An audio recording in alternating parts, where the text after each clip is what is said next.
Kami dari kelompok 1 akan membahas tentang sifat fisik air susu. Sifat susu yang perlu diketahui adalah bahwa susu merupakan media yang baik bagi pertumbuhan mikrobia, sehingga apabila penanganannya kurang baik atau tidak baik, maka akan menimbulkan penyakit yang berbahaya atau zoonosis.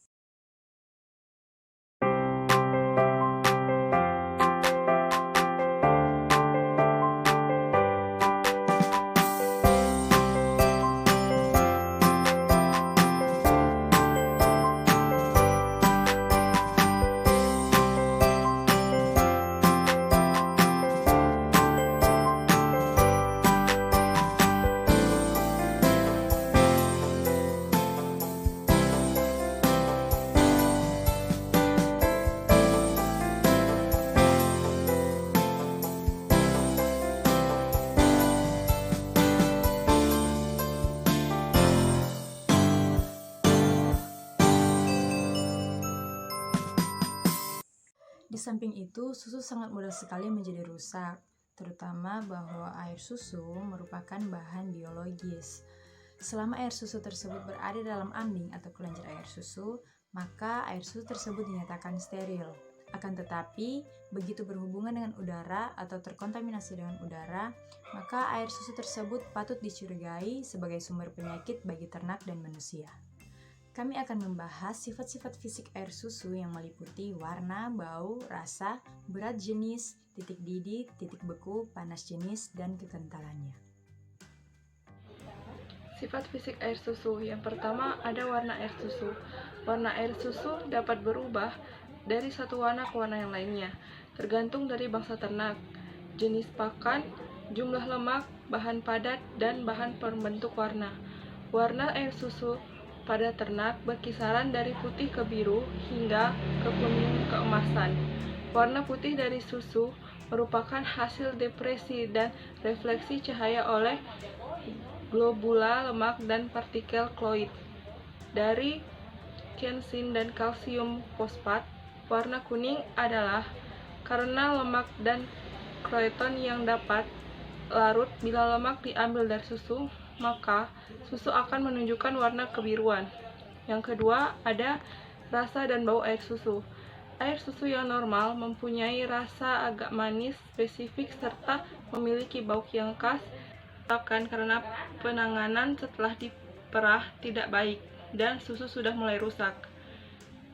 Yang rasa hambar berarti air susu banyak dicampur air biasa. Air susu yang bau mudah menyerap bau di sekitarnya. Dalam hal ini yang mudah menyerap bau adalah butiran lemak. Yang asam menunjukkan bahwa air susu sudah lama disimpan atau basi.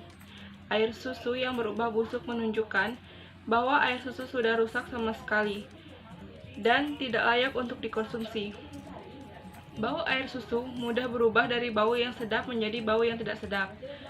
Bau ini dipengaruhi oleh sifat lemak yang mudah menyerap bau di sekitarnya.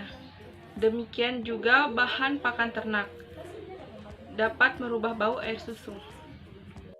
Nama saya Novita Paat. Saat ini saya akan menjelaskan tentang berat jenis air susu dan kekentalan air susu.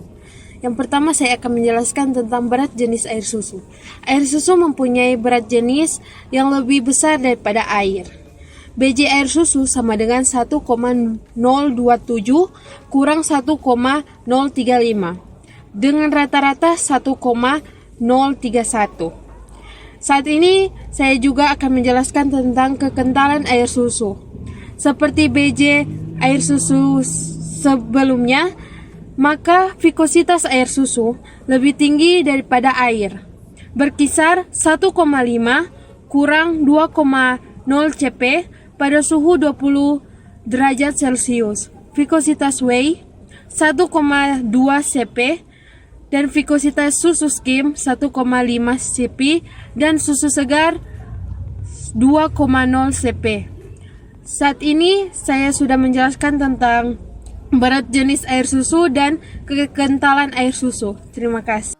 Baiklah, selanjutnya saya akan menjelaskan titik beku dan titik cair dari air susu.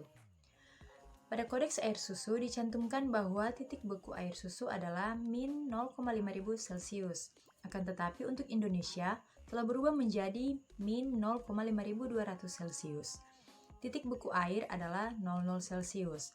Apabila terdapat pemalsuan air susu dengan menambahkan air, maka dengan mudah dapat dilakukan pengujian dengan uji penentuan titik beku. Karena campuran air susu dengan air akan memperlihatkan titik beku yang lebih besar dari air dan lebih kecil dari air susu. Titik didih air adalah 100 derajat Celcius dan air susu adalah 100,16 derajat Celcius. Titik didih juga akan mengalami perubahan pada pemalsuan air susu dengan air. Mikrobiologi susu. Air susu pada saat penanganan, pengangkutan maupun penyimpanan di peternakan atau di pabrik pengolahan akan mendapatkan kontaminasi dari beragam mikroorganisme. Faktor utama penyebab adanya bakteri pada susu adalah faktor kebersihan dan penyakit bakteri dapat berasal dari sapi, lingkungan, udara sekitar, peralatan, dan pemerahnya sendiri. Susu mengandung sebagian besar zat-zat makanan yang diperlukan untuk pertumbuhan bakteri, sehingga pertumbuhan bakteri berlangsung secara cepat. Bakteri yang sering terdapat pada air susu yang baru diperah adalah Micrococcus dan Corynebacterium. Dalam ternak sehat, kemungkinan susu mengandung 500 mikroorganisme per mililiter. Air susu mengandung zat makanan yang secara totalitas dapat dicerna, diserap, dan dimanfaatkan tubuh dengan sempurna atau secara 100%. Oleh sebab itu, susu sangat diperlukan dalam kehidupan sehari-hari. Terima kasih, perkenalkan nama saya Maurentina Somba. Saya akan menjelaskan tentang daya cerna air susu. Air susu mengandung bahan atau zat makanan yang secara totalitas dapat dicerna, diserap, dan dimanfaatkan dengan sempurna atau 100%.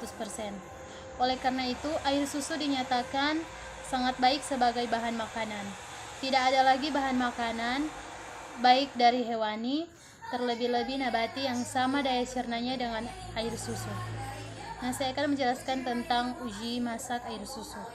Uji ini digunakan untuk menentukan daya penyimpangan dalam susu. Pelaksanaannya sangat sederhana, yaitu dengan memasak susu dalam tabung reaksi. Susu yang berkualitas baik bila tidak terlihat endapan-endapan. Bila terlihat endapan, susu tersebut kurang baik. Nah, endapan ini biasanya dapat diakibatkan karena derajat asam susu terlalu tinggi. Terima kasih. Uji alkohol. Uji ini dilakukan dengan cara memasukkan susu dan alkohol 70% dalam tabung reaksi dengan perbandingan sama. Bila pada dinding tabung reaksi terdapat endapan-endapan, hal itu menunjukkan penyimpangan mutu susu, misalnya susu menjadi asam. Susu bercampur dengan kolostrum atau adanya mastitis. Kolostrum adalah susu pertama kali yang dihasilkan sapi setelah beranak. Setelah kurang lebih 5 hari, susu sapi telah normal kembali. Kolostrum sangat kental, berlendir, dan berwarna kuning kemerah-merahan.